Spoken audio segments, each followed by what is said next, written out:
How are you, Mike? I'm good. How are you doing? Well, I'm on a tremendous jet lag. How are you? When did you get back? I think yesterday morning.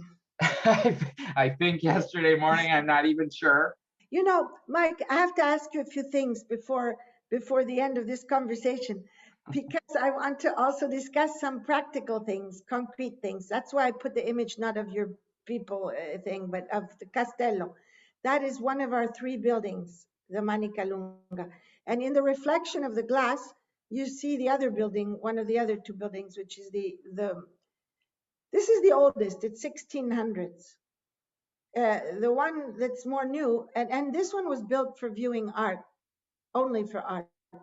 Mm, And it was done before the Galerie des Miroirs in Versailles, where they then copied us and decided that they would also make a picture gallery. So the notion of a picture gallery was this 1600s idea that you walk and you see a window on the real world, and then you see a window on the world symbolic, which is a painting, and then another window on the world.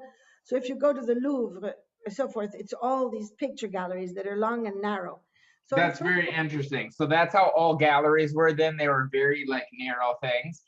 yes, because it was this That's interesting. promenade between what you see in through the window and then what you see through the artist's imagination. That's So super cool. yeah, it's super cool. And this is the first in the whole history of humanity is our How long building. did they do that for? Well, now you have two questions in. I still haven't answered the previous one. I'm just gonna So keep throwing them first on. you asked me how long was painting out of fashion. So we answered that. But we did not, I mean, the mistake there was to be too quick about it, because no, it did not mean that it was over. Something was over. When painting started again, it was different, because every time somebody paints, it's different, a cave painting or whatever. It's always different, and it incorporates what has been or is the experience of the technology of that time. Mhm. So you'll see certain things that you won't see in expressionist painting of the 20s. You'll see that in expressionist painting of the 80s. For example, Basquiat, that you went to visit and saw. So he's exactly of that time when people went back to painting on canvas, and in a very physical and direct, experiential and ironic and rugged and insulting and way. So that was the so-called roaring 80s, not the 20s, but the 80s. And Aquile is a curator. So one thing that we just invented a couple of years ago was this new kind of exhibition, which is the exhibition dedicated to a curator, which is something that no other museum, MoMA doesn't do it, nobody does it. It's my invention. So now we've done two. If you do one, it's not a genre. If you do two, it becomes a genre. Right. So then we're going to do one for Aquien Wizor next in 2 years, and then one for. So why the curators is because I think that we live in this kind of website network time, and curators are a very particular kind of consciousness. They put things into connection in Mhm. a very intuitive way that has to do with their own past and sensibility. And so all the artificial intelligence people who are trying to copy consciousness or create True. consciousness, they can't really do it. And one of the things that they do is observe the way these minds that put things together in ways that are not logical or scholarly or scientific do it. But so that's why basically the show is like a series of small miniature reconstructions of his exhibitions since 1968 What do you through. mean reconstructions? Well, we have like floor plans and models and Oh, like drawings and showing? archival material. Plus, we chose certain chefs d'oeuvre, how do you say, masterpieces, they used to say, of those exhibitions that would give a kind of sense of the essence of that exhibition. So So you have like kind of all these like artifacts from how what he used to build it and sort of like his thinking on it. That's what's not only, actually, not only, we also have but actual then artwork. also some of the pieces from those actual things. Yeah. That's So interesting. you can really understand like 1993, his Venice Biennale when he directed that. The pieces that we chose to put back is a Matthew Barney, Mhm. and then a Louise Bourgeois, a Caro Rama, and a Damien Hirst, early Damien Hirst first. And when you see these four pieces together in our galleries, you really understand that the essence of 1993 was this body, the question of a dismembered body. And whether it's the stuff in formaldehyde of one person or it's this new kind of hybrid chimeric monster body of Matthew, it all emerges in a kind of essence compared to how it was when you saw that Biennale, because it just wasn't that clear, it wasn't Sure, sure. You have more wasn't context and you're able to see it from like a further like vantage point and see all yes, the things that he was seeing yes, to put those things together. That's yeah, super interesting. yeah. So we did that and published the book and all that. So I had to install the show before going to take the Pontormo to New York. And I did that. And then I left my team to do the vitrines, all the little objects. So then I got back, I think yesterday morning, and I went think that's directly a to I opening. think that's a great idea for a show though, because I think the need for curation is only going to grow as the amount of just Data. fucking media that is just onslaught of just like everybody has to be a curator before because you don't have a lack of content now. You have just an Too absolute much. waterfall of content that everybody is a curator, and some people Yeah. are not good at it and they don't like they get turned off and it's like like you see people, I don't like Facebook, I don't like Instagram, and it's like, well, you're the one curating that. Like if you don't like it, you have nobody to blame but you, because it has like an insane amount of amazing content. You're just not doing a good job of curating it. Well, exactly. I mean, in a way, I agree in the sense that we are, I mean, I joke about it sometimes, and haven't used the word curator for myself for years. I've used the word drafter. I draft exhibitions. Like in German, they say Kunstausstellungsmacher, the maker of art exhibitions. Because I would say everybody's a curator. People curate, they cure prosciutto, they curate their playlist, they curate their living room. So what's so special? So I stopped using that word. I'm also known for that, for having stopped using the word for myself, curator. But the fact is that that's what it is exactly doing. So that's why I decided to do these shows about curators, major curators of our times. And anyway, uh, hoping that when I'm 80, somebody will do a show about Show one of about my. you, maybe I will. No, maybe, maybe. But in the meantime, I wanted to know what the hell this thing is, because I do a lot of things in my world, but you seem to do 10 times as many. So you have this incredible capacity to do things and move really fast. So I read about this We Knew. Yeah. What's that? So a bunch of people kept, and this was actually even before the Christie sale, Hmm. musicians and people kept coming up to me and being like, we gotta, wanting to sort of collaborate on a NFT thing. And so I kind of, it was like, I honestly don't collaborate very often because I don't want to give up control over the project. I want to just do whatever the hell I want. I don't want to argue with you. I don't want to convince you. I want to just do whatever the hell I want. And so I almost never collaborate with people on my own work. Um, and so I realized, and some of these people were much more popular than me. And so it's like, you don't need me. You have more fans than I do. And so I realized that it's like, if they just took their concert footage, which has such a deep emotional connection with people already, like people remember musical performances they went to 30 years ago, like it was yesterday, and they can't remember 30 minutes ago. And Right. so I think it like makes a different type of connection when you're at a live show. And so allowing people to sort of collect those moments from those concerts, if they were sort of very purposefully sort of look like a collectible, that could be something really interesting. And so I just started telling musicians to do that. I'm like, okay, here's what you do. You don't need me. Take your music performances, make them look like a collectible, allow people to collect them. And then I told one guy who manages, a very popular sort of DJ, a couple DJs, and he's like, we should make a company of this. And I was like, I mean, and I was like, somebody's going to make a company of this. And they're going to make a buttload of money. And he was like, we should do it. And I'm like, I mean, I guess we could do it. And so then like we pulled in people and like we did do it. And so we also realized kind of that it could be applied even more broadly than just music moments, that it could be some sports moments, some historical moments. It could be comedy. It could be people like trading jokes and just bringing a sense of sort of like, especially with music, like people don't own music anymore. Everybody's got Spotify and you have access to music, but you don't feel any sort of sense of collecting it anymore.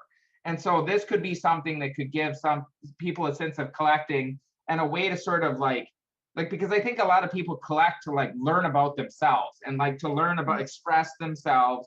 And so I think it could be a way for people to sort of like be able to like express themselves again through collecting of sort of music and some of these other things, some sports things, but not that much sports things, just because there's so many people doing like sports shit.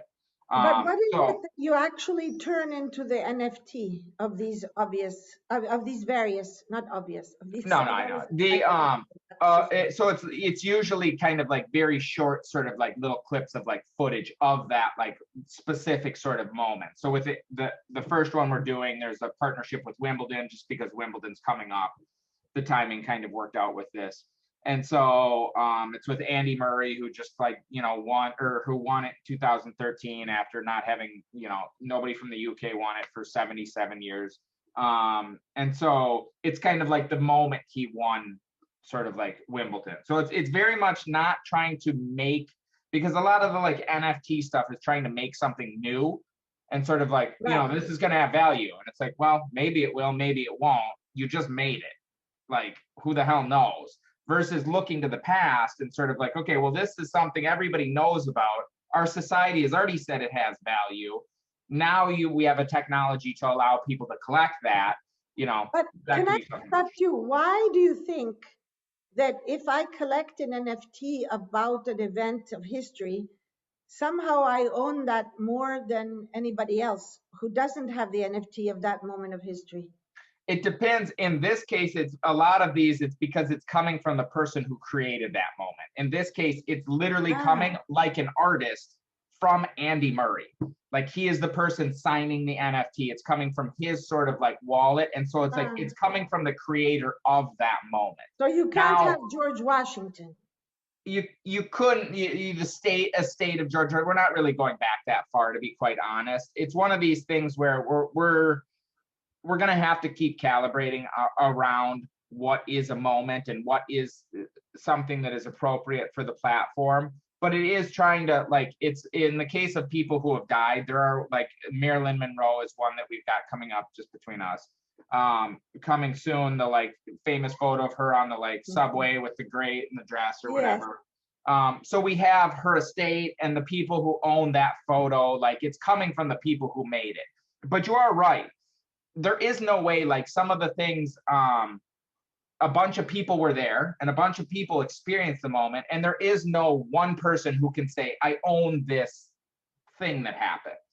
So in that case, we're trying to build the best version of that sort of collectible that is like canonically complete. Like we're really trying to like make sure these kind of add to the conversation around this. So it's an authentication by somebody who is connected, like the family or the person. Yes, it's not just like I'm sitting in the stand at Wimbledon and I recorded it on my phone and now I'm selling it. It's very much from the people who have either they got the best footage of this, like they have the picture of it everybody's seen, like in the case of some of these bigger events, but most of them are people coming directly from the people who made that moment. But almost all of them, I would say. But if you take the Marilyn Monroe with the dress coming up, does that mean that the NFT will also be the copyright? I mean, does the estate lose the copyright on that? No, and that's the thing. Like these, and it's similar to like a painting, that you don't own the copyright on a painting, you own the painting, and that's very similar to what an NFT is. You don't own the copyright on that picture. You own this sort of thing, and you own them saying they're not gonna like, make another NFT of this. You own this thing where it's sort of like, okay, we've made this NFT is sort of a new technology that sort of, I think what people don't realize, and maybe I'm wrong, but I think these NFTs are going to be very ubiquitous. And so whether you like it or not, I believe you will have to deal with NFTs, because I think it will be like, oh, my phone has an NFT, my car has an NFT, my What does that airplane mean ticket that has my an NFT. phone has an NFT? It's the certificate of property.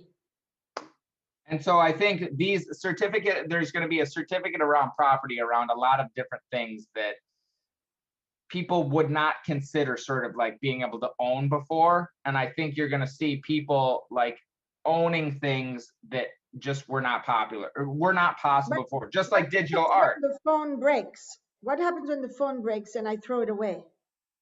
What do you mean? Like the NFT, I have to throw it away? No, I think it's one of those things where in the case of your phone, I don't know exactly how it would work, but it's just another way. Like, you know how I've ever tried to like transfer your phone, like say you want to give your phone to somebody else. It's like a big fucking hassle. There's all this bullshit. It's just like you got to freaking 60 billion calls and I believe in the future. And again, this does not like, we're still building the like infrastructure of how to like use these things easy. I believe it will just be like, oh, you just transfer the thing, hand the person the phone, there you got my phone. Like it will be much. I'm sorry. I'm really sorry. I don't know a lot of this stuff.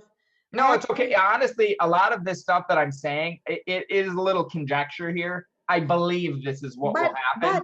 But an economist I was talking with the other day, he said the same thing. He said that probably they're testing out these NFTs in the art world because it's just a way that you start things, but then it will probably be ubiquitous. He said the same thing, but not the same thing in terms of cryptocurrencies. He said that cryptocurrencies will have to be regulated by the Fed or whatever for them to work. Well, this is again, like honestly, there's cryptocurrency money, and then there's blockchain, which is just a computer science. Blockchain is a computer science idea that just makes things very secure. They're kind of separate, and if blockchain technology is being used to make money secure. NFTs actually have nothing to do with cryptocurrency. It has to do with blockchain making things secure, but it doesn't really have anything to do with money. It just uses the same underlying technology as the money thing, but it's a completely different thing. And in the future, it will have nothing to do with cryptocurrency. Yeah, but what about blockchain and cryptocurrency are two different things. It's kind of like the underlying technology used to make cryptocurrency, but the underlying technology of blockchain could also be applied to like NFTs in something that inherently has nothing to do with money. But you have to make the virtual dollar in order to use it, or you use the same dollars. It uses the same underlying blockchain technology, but it uses it in a different way. And so right now you can buy these things using cryptocurrency, but in the future you will, and some of you can't. I understood what you said. I did. And you said something, but if you need to buy an NFT, you have to have something digital to buy it with. So if right now, you don't have to on all the sites. Some of them you could just use cash, and more of them in the future, you'll just be able to use cash. Some of them you don't. What's up? Dollars. Yes. If you go to Nifty Gateway, you can just put in your credit card, buy an NFT. And more of them will be like that because it really is so complicated to buy it with cryptocurrency. So for this to really go.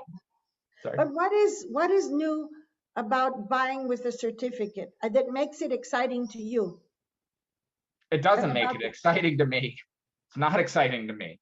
Okay, it's not exciting. It's just new and it's just possible because it's a way that you can prove it in a way that's secure and it's a way that everybody agrees on.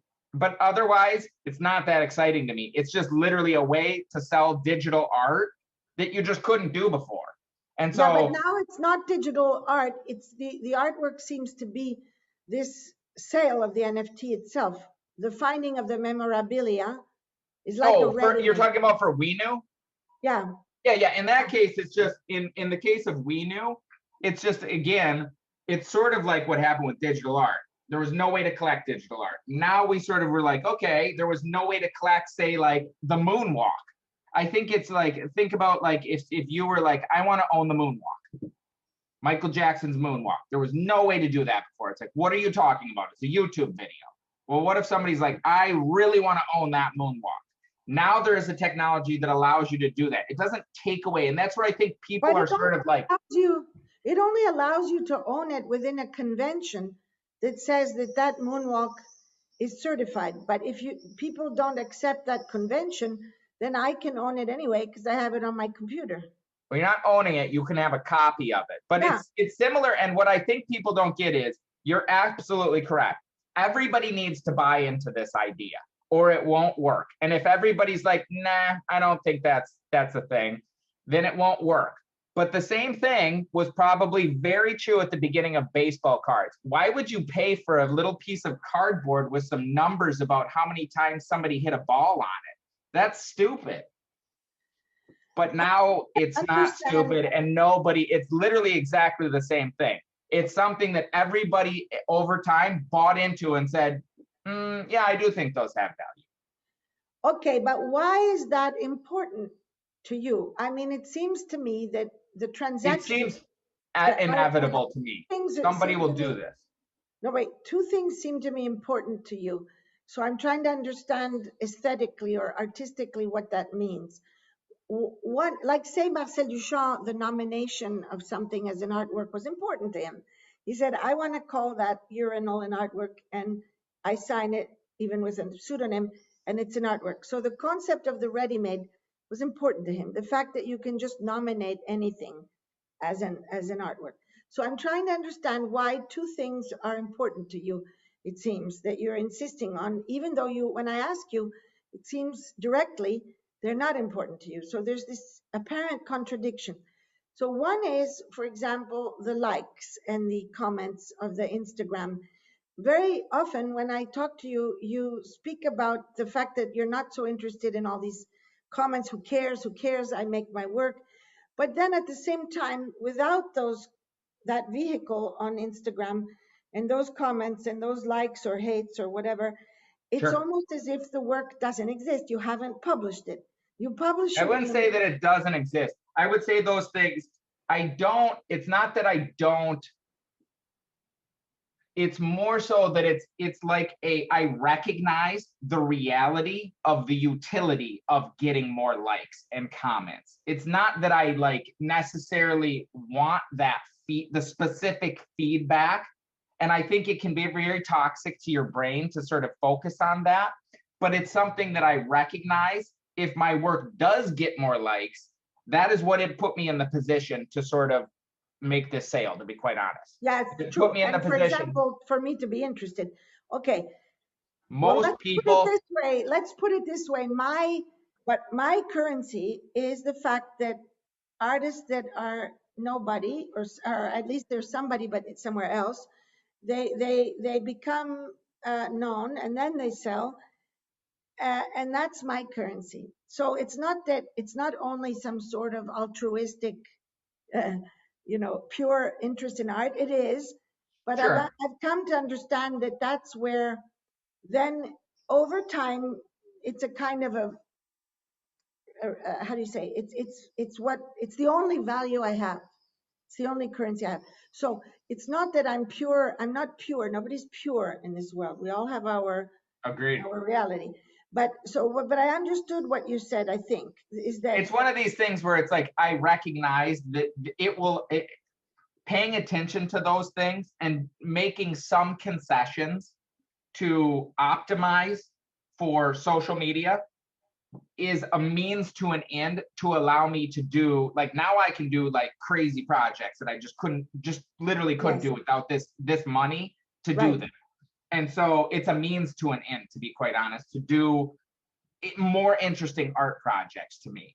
And so, and it opens doors. And so people can pretend like, oh, I don't care about that and I don't blah, blah, blah. Like, you can, and that's fine.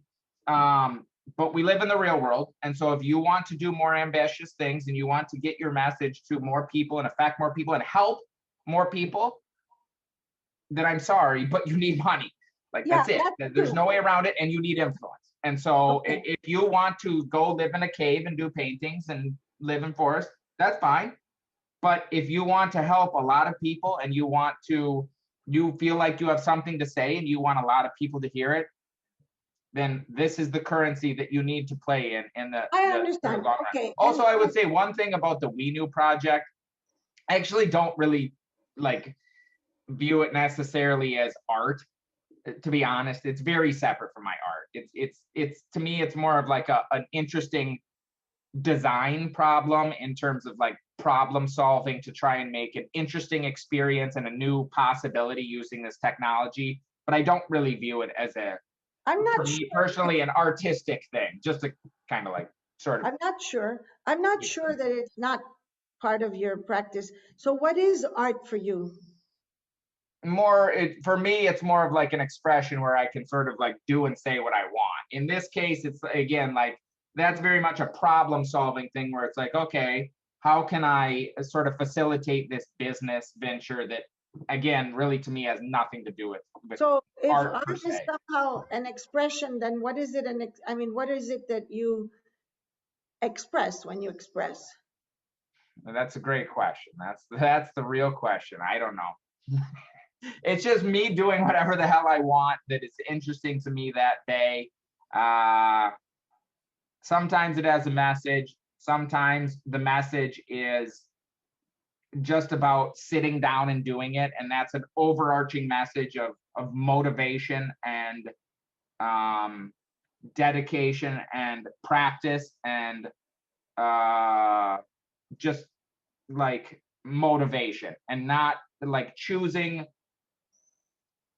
to do something over procrastination, choosing to try and put some productivity into the world versus just sitting and watching TV.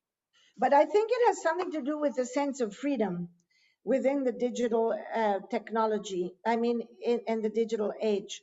So in a way, blockchain, the word chain has to do with a chain, a chain. And so everything is connected and it's all like a memory of everything that one's done Sure. as we're traced all the time, super traced. So maybe there's something about being alive and being human in this era of artificial intelligence and machine learning and everything where it makes you feel like you're alive if you can also do something yourself without, I Maybe, mean, I don't know. I think yeah, I think that's part of it. I think for using a computer in general, I think is a very, I look at a computer very much like I think a lot of people in the traditional art world would look at a canvas, that it is like a blank a slate. tool. It is, and it's the same for everybody. It's just a fucking white square. What are you gonna do? What can you do with that white square? And that's how I look at a computer broadly. Mm. Okay, everybody, a lot of people can have computers. What can you do with the computer versus what can I do with the computer? And Okay. that I think it's like an equalizer. And so that's how I look broadly about it. Like that's why I've always looked broadly at like as at a computer as But then it's about competition. somewhat yes. I would say somewhat yes. It is about competition. That I could do something that's more interesting than what you could do with a computer. I would say there's definitely some level of competition in me and my motivation. Yes, definitely. Of Okay. wanting to do the most interesting thing that somebody else can't do with it. That it's like, well, you couldn't do this even if you wanted to. Well, that has to do with freedom, Maybe. I think. Whatever that means, I don't know what that means exactly in our times. Okay, that I'm going to get off this really personal questions because they can be a little bit, you know. And you, I find it's definitely, I think it's interesting because it's something I don't often think about, to be quite honest. I don't, self-analysis. Mm. not really, not that Well, much. I that's think fine. I'm so focused on like doing it. Yeah, I understand, but that's not what I do. That's what I analyze But things. that's why I like, and that's why I think it's fun to talk, because I think it does get me to think about things in like different ways. And it's like, wait a second, why am I doing this? Anyway, I wanted to suggest something. I mean, before we go on, I'll answer all your questions about art. As you know, I've been answering them all slowly, but I answer them as far as I can understand, because I'm not. I mean, nobody has total knowledge. But I wanted to talk, and I sent you messages about something practical, because I also don't want to be so polite and not, asking anything real, that then it just becomes a series of conversations and then ends, Mhm. Because so I wanted to ask you a few things about concrete things. So I've asked you about Castello. Castello is a very small museum, but we have a hell of a lot of brains and history. How And many people work at the museum? it's like 100, but it's 30, let's say, staff people in the curatorial and the registrarial and the exhibition team making. And then the rest is education and guards. But yeah, about, let's say, 100. We tend to do shows rather early of artists who then become known later, Mhm. like we did Catalan's first show and so forth. So that said, I was thinking that, you asked me how long it takes to do a solo show. Usually it takes around 2 or 3 years. We have about 300 major paintings, and then we have maybe 50 or 100 important installations. And Sure, so shipping around an igloo of Mario Merz with a tree, a tree from a little branch from 1969, you don't want that branch to break. So sure. we don't lend very much. No, no, we lend very little. But we do exchanges in order to do exhibitions. You can't do them unless you have a good collection. I was thinking the following, that because you had a kind of expressed the wish of, you said you wanted to show things in Miami, Basel in December, and that you were getting a whole building. I'm not doing that anymore. Oh, okay. Okay, for So whatever. I was going to do that, and I went down for a Bitcoin conference. And then it was also sort of like, well, what if I took that money and put it into making my own space in Charleston and making my That's studio interesting. very like an interesting place to visit, and making the studio specifically a place that making it more of like an experience to visit the studio. And then I can do it on my own timetable. I can do it exactly how I want. I'm not spending a bunch of money just to like, throw a party for a bunch of jackasses who don't give any shit about the art. And so it was that's kind of where we kind of landed. So we're very much, now working towards like, finding a big space that we can do what we want and set it up and tweak it and kind of make a really cool experience to visit my like studio that and sort of, That's interesting. That's interesting. There's a number of artists in the past who have done their foundations, and they do become kind of pilgrimage places. that's what I want it to be like. And it's going to have its own like white wall gallery area that I can put stuff in. It's going to have a place where we can like have like an artisan residency place for people in the community to come learn about like digital art and sort of like advanced manufacturing techniques and stuff like that. And so it's kind of like, okay, if I'm going to spend $1 million on a fucking party, I could also put $1 million into my own space, and then it's like permanent Yeah, and we can I do it on our agree. own time. I think it's interesting. I would agree. I agree with you. I think it's a good idea. And Yeah. it's very counter. What's interesting is also it's at the antipodes of the vision of digital art, which it would be unlocated, in cyberspace. So the No, no, fact that, that's the thing that I think. And I think it's like, do you know what like Team Lab is? yes, I think, wait a minute, Team Lab. Team Lab is like this like I used to know. experiential thing, kind of like James Turrell, experiential sort of like art, like that. Like it will But be in New York City, sorry? where is Team Lab? Team Lab is in Tokyo. At Tokyo. And they just built something similar in conjunction with Pace down in Miami called Super Blue. And so we visited that there, which if you go to, Yeah, I know them from the past when they started, I think, but I'm I not think sure. they I started have no maybe, memory. yeah. And so it's kind of very like an experiential. So it's going to be using like a place that's very using technology to make a very sort of futuristic, weird, experiential sort of like place that we can also kind of like test out ideas and try out art. And then, some of those pieces might become pieces that are for sale, and some of them are just going to be pieces that just exist in this weird space. That's interesting. So you mentioned Turrell. Have you visited the volcano? I have not. It's very funny, like in my past, I guess, world of concert visuals, James Turrell is very popular, very popular. That everybody has these mood boards. This is how we're going to make the show look. And his stuff is just constantly for the last 3 years. James Turrell, James Turrell, James Turrell. I want it to look like this. I want it to look like this.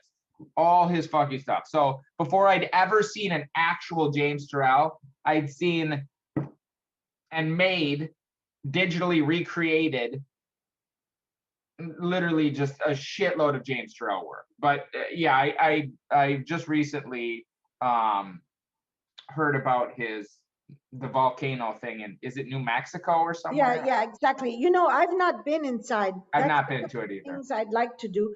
I've been to the Spiral Jetty, the Smithson Spiral Jetty. I have, but not the lightning fields, not the Walter de Maria lightning fields, nor the James Turrell.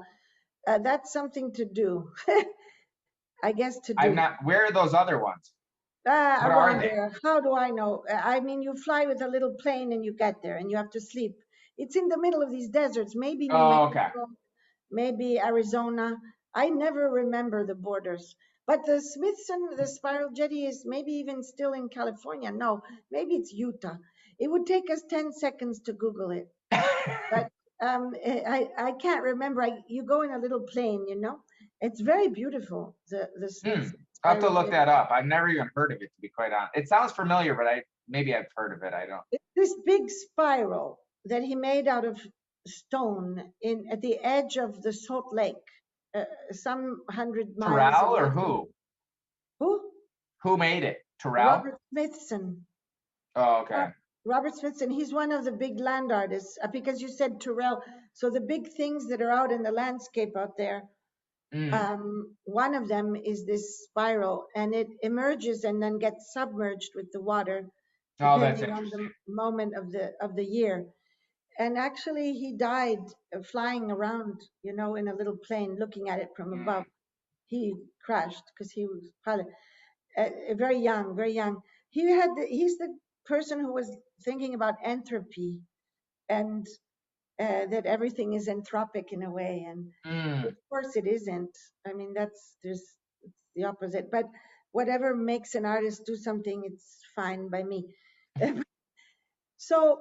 So, anyway, so does this mean that you're no longer interested in doing anything in museums? No, absolutely not. Ah, It just means that it's like, to me, this is just like actually a much better way to, especially because I'll have my own gallery space that will be very similar or almost exactly like a museum. I'm going to make it try like exactly like a museum, like white walls, very sort of like plain sort of box, that it will be an easier way to make things that I can prototype in my own space. And it's like, well, here's what the show would look like. You know what I mean? Like, yeah, test it. yeah, test it. Because that's the thing. That's what I really like about the computer. And I don't, it's like I can continually experiment. And a lot of times I need to see it first to decide what I like it. And many times when I see it, it's like, that's the thing. Like immediately, it's like, that's the thing. But like beforehand, it's like, I need to try a bunch of things before I like know. So that's where I'm very excited to be able to have my own gallery space that I can hang crap up. I can like really like not get there and be like, oh, that's what it looks like. Okay, that doesn't really. It's like a studio. Yeah. It's like a studio using the So it'll be a museum. studio, but it will also have a space that looks exactly like a gallery, and maybe it will be open to the public sometime. Sometimes, Maybe I'm not or sure. an appointment. Yeah, it won't be. It's not like I'm selling tickets or shit like that. It will be selected times open to the public, but it will also have some sort of like very more like invite only. Yeah. When do Most you think you're gonna do this? in Charleston here. But when? I know. Oh, like we're literally like talking about like Soon. oh yeah, we just like yesterday went to look at a place that's like 24,000 square feet. How much is that in meters? That's a good question. It is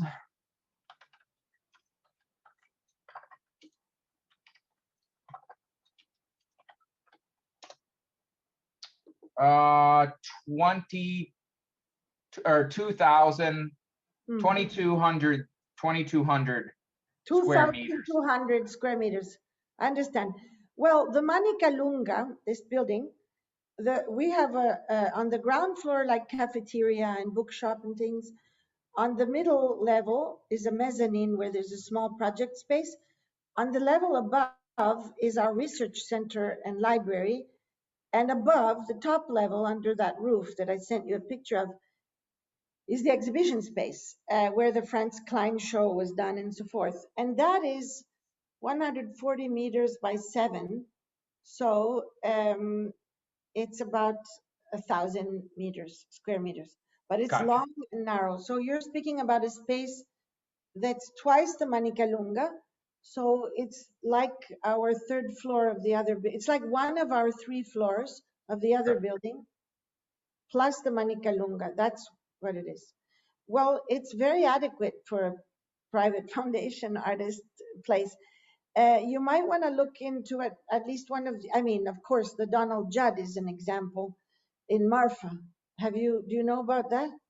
Well, if you look up Marfa, Donald Judd, it was his studio and his space, and it's now a foundation. He died. His son, who's very, very nice guy and really wonderful, his son runs it, and it's like also it has a residency and so on, and it's a real trip to go there, Is it because all? Oh, is that glass? well, it's big like deposit, like storage spaces. That's interesting. Where is this? In Texas, in Marfa. And another place is the foundation. I mean, so that's an American example. Another example is the foundation in Italy of an artist called Burri, Burri, a foundation. And that's in Umbria, near where St. Francis was from. And he made his foundation too, and gave a lot of his work to it. Kept some work that could be sold to run the foundation. Are you looking up Donald Judd or are you looking up Burri? I looked up Burry. This is cool. Like this, like cracked paintings. Oh yeah, That's the guy. well, I wrote a whole book on Burri. I can tell you everything about Burri. But if you look at Burri Foundation, you'll see these big storages and places because it was a tobacco drying plant that turned into his foundation. I like them very much. I think it's a really good idea for the 21st century to create these pilgrimages to places. I Yeah, mean, I you might think it's put one of those. Preston on them. You I could think put it's one of Preston those. on We've them. got a lot of ideas where it's like, oh, what if we did this? That would look really cool in like a space and like, I don't know. It just seems like it'd be a fun sort of like playground to sort of like be able to invite people. And plus, then it's like, because that's the thing. If we did this event, like half the money was like, okay, we got to get like air conditioning, and it's like, Yeah. okay, so I'm gonna spend like $100,000 just for fucking air conditioning for a like 2-hour party. Like that seems very stupid. Like that does not seem like a good use of money. So it's sort of like, and it's like it's more controlled. If you have to like fly in and sort of like come to this, I think you're already sort of a bit more kind of like serious about this, and it's like, okay, I don't want to just throw a party. And it's also again, that's sort of like a great sort of thing with NFTs is I can say everybody who has an NFT, you are invited to the party. All of my collectors, I can very easily sort of see all of the people who are my collectors and invite just them and verify that super fast. Versus if you had all these paintings all over, it's kind of like, well, how would you do that? You'd have to round up the people. Do you have the painting?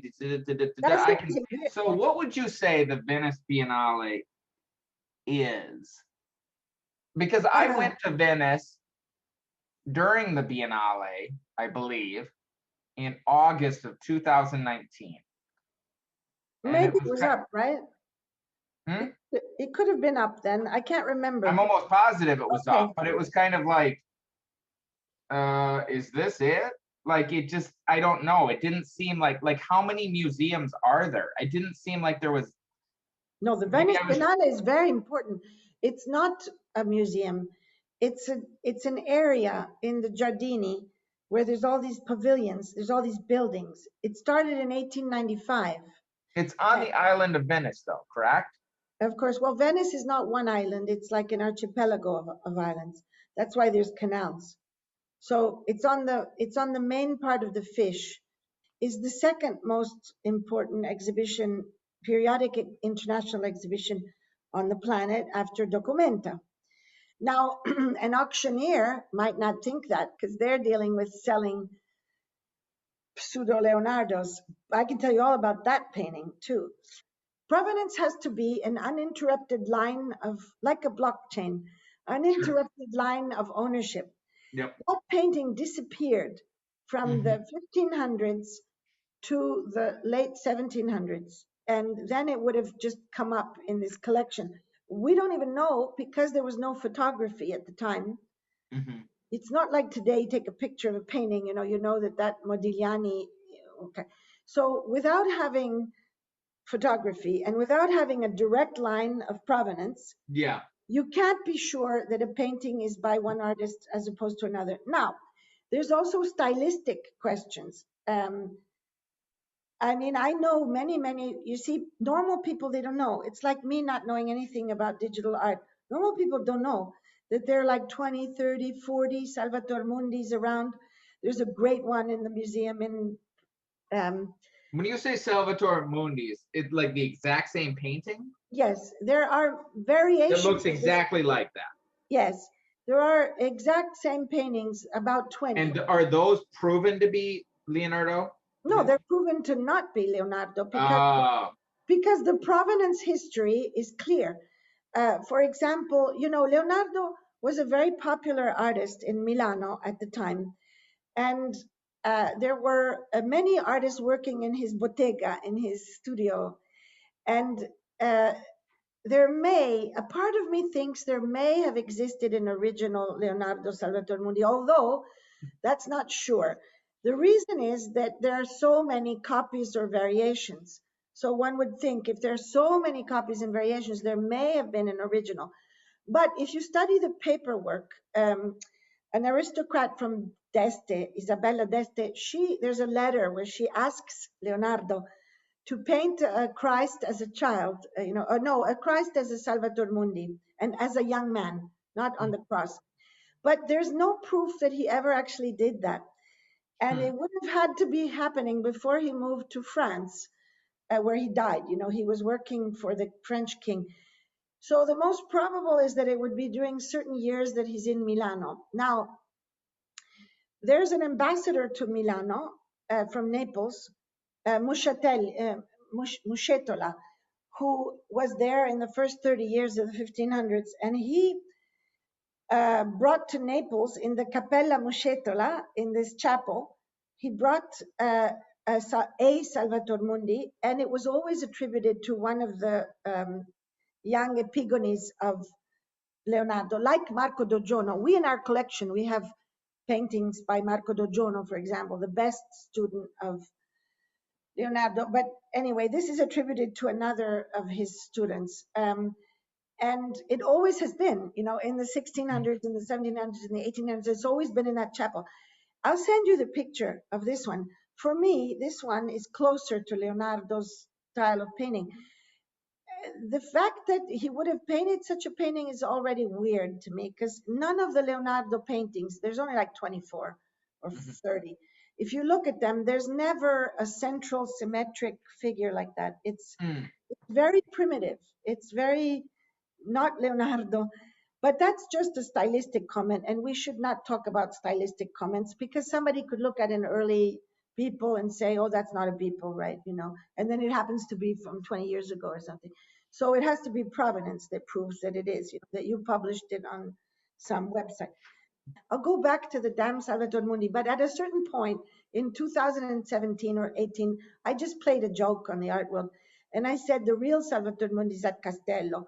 And so we showed it, and it actually was a copy that was made by one of the best figurative painters on the planet, and really good at it. And he studied a lot. He studied a lot of, and it's like a fake person who makes fakes would be. And so we showed it for like 2 or 3 days without, so our net was writing, Castello has the Salvator Mundi, blah, blah, blah. And then I said, no, but I figure that everyone can have a Salvator Mundi. Why not? Oh, you didn't tell anybody it was a joke and for a few days? Yeah, for about 24 hours I didn't. And then I said, I just thought that everybody can have a Salvator Mundi. Why not? Was this was right near the sale? No, this was 2 years Like, after the sale. It took me 2 years to get the painting made. I'm very slow. oh, it was 2 years after the sale. Yeah, but everybody was discussing it. But Sure, now sure. there's only one art historian who thinks it's a Leonardo, but you can't prove it. First of all, if he said it's proven, it's proof that he's not telling you the truth, because there is no possibility of proving such a thing. Nobody knows, anybody who's anybody in the Leonardo field knows that nobody can say for sure if he even ever painted one. Mm. Secondly, I believe the one in Napoli is much better. But it's a very interesting story, and I have a lot of documentation because I was quite obsessed with this whole thing. So it's a real story, but it could have been somehow touched by Leonardo maybe, but this is like outsiders from the art world. It's not insiders. It's not Sure. scholarly. It's like an outsider would say. But anyway, what I think is it's not important if it's Leonardo or not, because there's a fetishization of the original hand of the artist that really, who cares, who cares?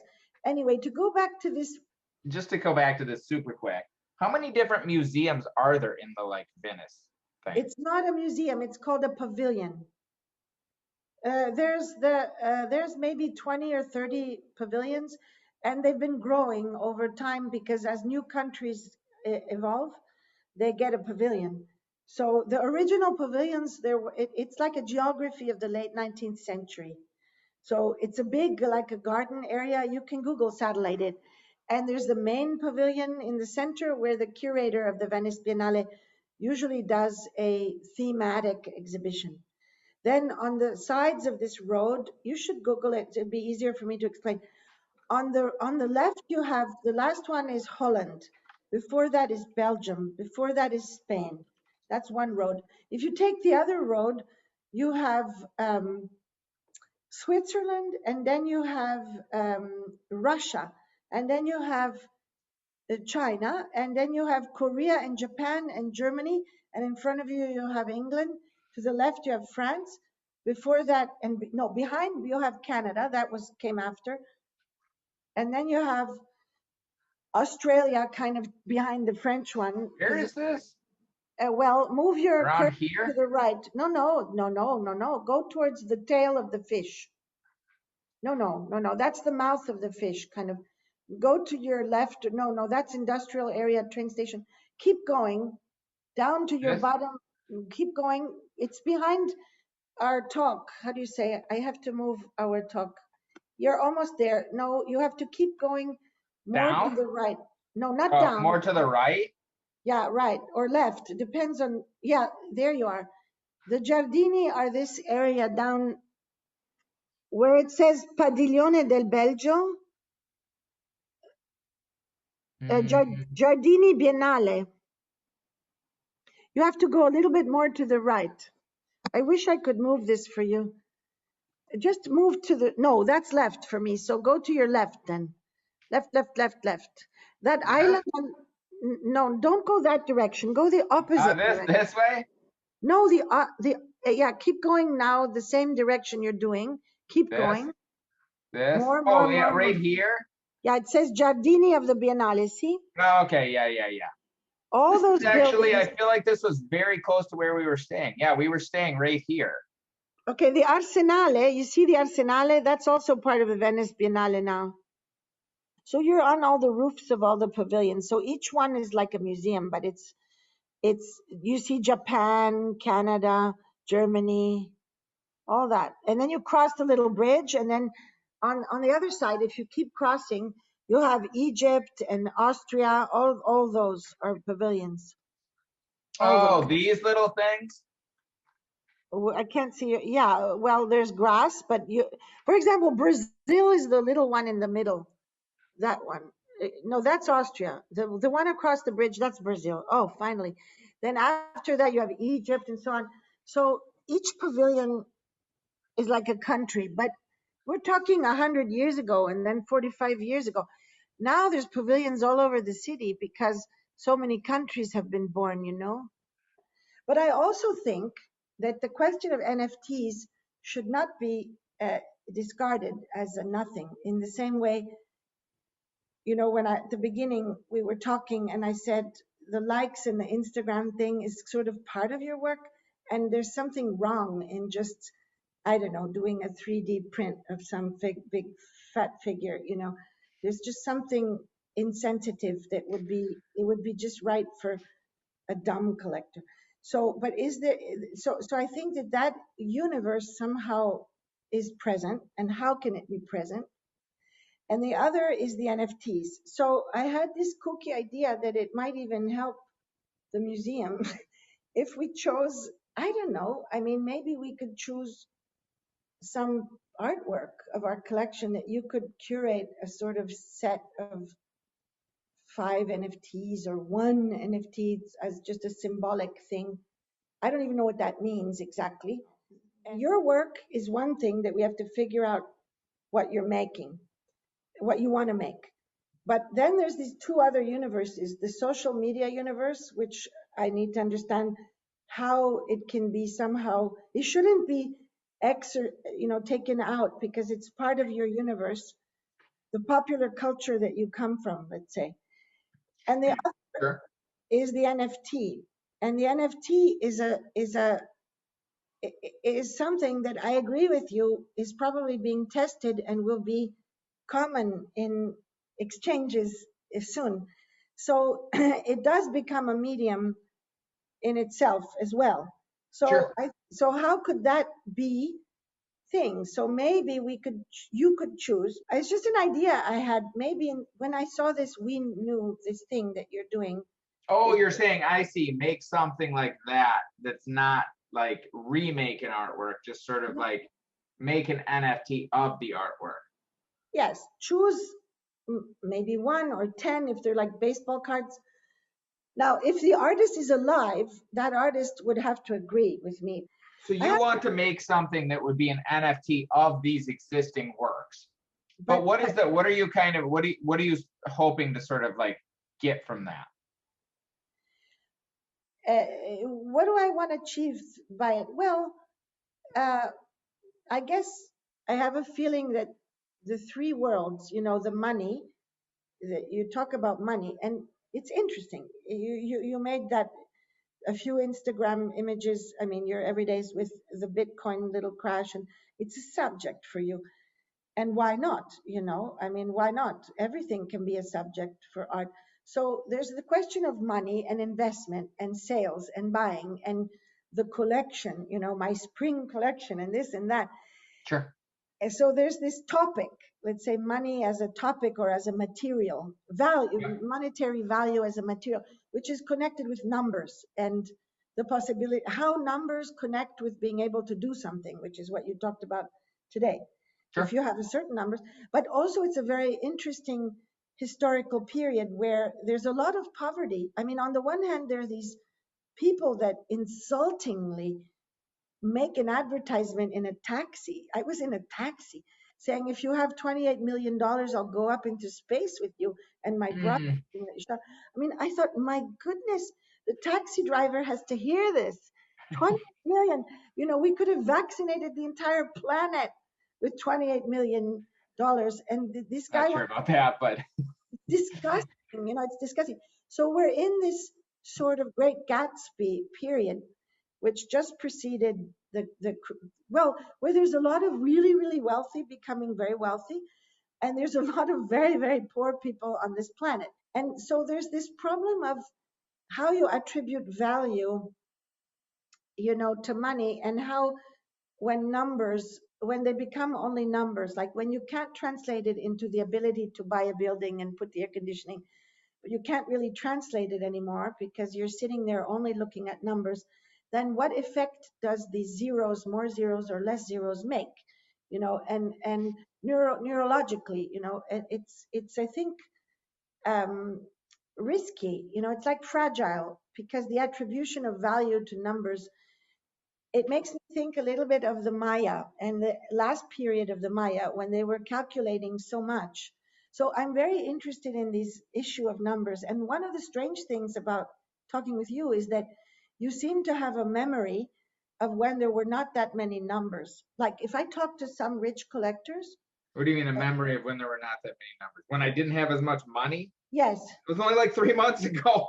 Of exactly, course, I remember 3 months ago. of course, Yeah, no, I did exactly, not have that much money. yes, I'm exactly, not from money. I did not grow up exactly. with money. So you have that memory and you understand, you know, Wasn't what that an long ago. apple costs.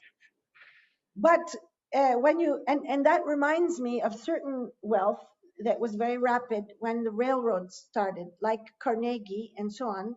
They made a ton of money immediately, and then they gave it back. You know, Carnegie immediately made the Carnegie Institute in Pittsburgh and all of this stuff because they had memory of what it was to not have it. And much of the wealth now doesn't have that memory. I would approach it similar to how I would approach the like we knew thing, where I think it would be more of a design task than an artistic task in terms of how to allow people to be patrons of specific works and have those works in a way that they could show their sort of like emotional connection and in a way that would push the conversation around these artworks forward in a way that would help contextualize people and help enjoy them. I think one of the things that people are not seeing with NFTs right now is there's no good way to view them. Nobody has Exactly. screens in their house to view these things, but they will. They absolutely will. And people will have screens where they could display these artworks and they could display a bunch of different artworks that they owned. And What's so that's where different patrons would be able to you'd be able to go to a patron's house and you'd be able to see, oh, these are the NFTs, this is your collection, and these works are not collectible because you can't but let me collect ask them. a question. But would you, I mean, don't you think that people who have flat screens in their house and have bought a video artist are showing this, I mean, properly the I video don't art? think it's to be honest, I think showing it on your screen is very reductive to the artwork. Your screen now is you watch a Netflix thing and you watch Teletubbies and you watch some news and you watch a baseball game and then you put on a piece of artwork. So what would be, no, but sometimes collectors don't put, they only use it for one artwork. But what kind of screen are you talking about in a house? I think there will be people will have screens that are just for digital art, just for these kind of this artwork. It's for nothing else. It's more like a painting, but it's a painting that changes. Yeah, but I think that it should, I mean, but I don't want to either spend too much time on this because it's not the main core of what might happen. But I do think that it should not be like, for example, the Pistoletto Venus of the Rags, the NFT, because that would not do justice to the fact that the real Venere of the Stracci is in our collection, and we're not selling that. We can't sell it. So maybe it would be the Castello di Rivoli Venere degli Stracci that's been sold. I You think know? it's one of these things where it's not I wouldn't look at it as doing justice. I look at it as like unlocking something, a new possibility. And so it's sort of like, is it as good as the other thing? No, but most people can't go there. They can't ever go there. That's just not a possibility because, again, they're poor or they just don't have the means to go there or they don't have the time or this or that. So if you gave them a way to have a little tiny piece of it, it's not as good as the real thing. Of course, it's not as good as the real thing, but it's something that they could show that this is something that's important to them and they care and they gave a little something back, and it doesn't take away from the other thing, it just adds to it. And that's the thing that I think people think that there's this or that it's like, well, this is, you know, taking away from real artwork. It's not taking away from real artwork. It's just adding a new possibility into the world that just like it could be a way for like somebody who to go over to another person's house and they've got this artwork up and it's like, oh, what's that? And then they learn about it. And then maybe they learn about it and they really want to go see it. But it would still be one because that's the concept of the NFT. No, not necessarily. In your case, I would not make these one. I would make them additions, that it would be an addition of 100 or something like that 100 people could have this. And so a bunch of patrons or a bunch of people all over the world who really identify with this artwork, they would be able to have the NFT of that artwork. And again, it's not taking away the thing. It's helping to spread awareness of that artwork. It's adding to the conversation of the artwork. I understand. In a new way, that people can show. But it wouldn't make sense for me to do that on my own as museum. I think it only makes sense if it's somehow related in this moment. I mean, in the future, it might make sense. Somebody is going to make a company that makes it very easy for you to do that as a museum. That's not me. That's not me, but somebody will make a company just like I did with this We Knew company that makes it easy for museums to take their entire collection, make them into NFTs. Was that this NFT or NFTs that could be something like that? It's collateral to your, it's sort of connected, but it doesn't have to even happen. I mean, but I don't see it as detached. I see it as part of an articulation of doing something with you, like on the occasion of this, that it would be almost a part of it. I would approach it as something like would design. Again, this would be more designing, solving a problem. How can we have a bunch of people learn about these artworks, become patrons of these museums, help, you know, raise money for these museums? What could that look like? And maybe these NFTs, again, they could have tickets to the museum attached or tickets to a special talk or something like that. They can have a bunch of different like utility around it. And maybe if you own the NFT, then maybe once a year you get like a print or a postcard of the thing or a different like sort of thing. And so there's a bunch of different. Or you get a lifetime free admission or something. You get like there's a bunch of different things that you can do to sort of like help show and help people connect. It's just a way to sort of add to the conversation around. Okay, so let's say that there's these two worlds that are collateral. I call them collateral, not damage, but collateral to enriching the thing. Now, what is the thing though? Yeah. I think that's we're in the same boat there. We're in the same boat. We don't know where this boat's going. So. But I would very much like to do that kind of a studio visit. Can we do it eventually, or a studio visit? Well, not a real studio. Yeah. Go over it. Yeah, 100%. Yeah, let's schedule another time to talk. And then yeah, I'll show you the stuff. I can kind of walk you through sort of like, and I think maybe it will even make more sense to how we got here and like why I kind of, you know, do digital art. Let's find another time to talk. Thank you very much. I had such a good time. Bye. We'll talk soon.